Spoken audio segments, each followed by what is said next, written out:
The most unprecedented transformation in the history of the free world is what India is going through today.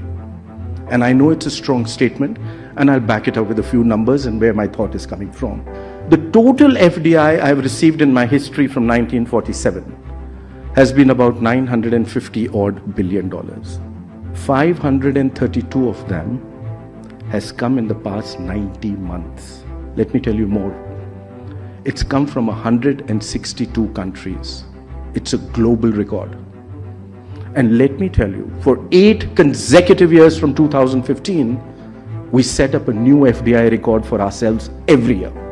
Even in the midst of the lockdown in 2022, the most unprecedented lockdown in human history, you received your highest ever FDI of $83.5 billion. Highest ever.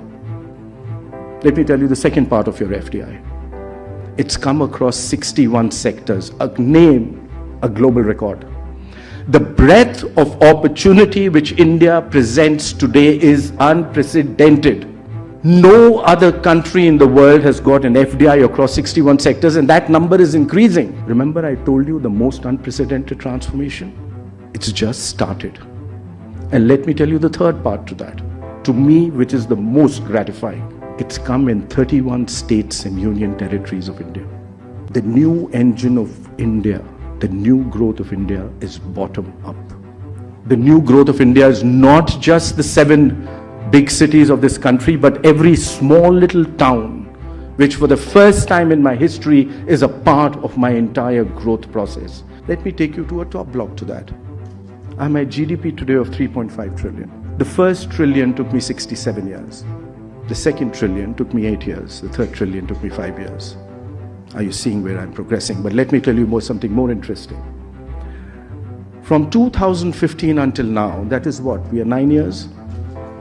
I moved ahead of Russia, Italy, Brazil, France, UK from number 10 to number 5 in size of my GDP. I'm knocking at Germany. By the end of this year or early next year, I become number 4. And before the pandemic, I was the fastest growing large economy on the planet. And after the pandemic, I am the fastest growing large economy on the planet. This story, ladies and gentlemen, has just begun.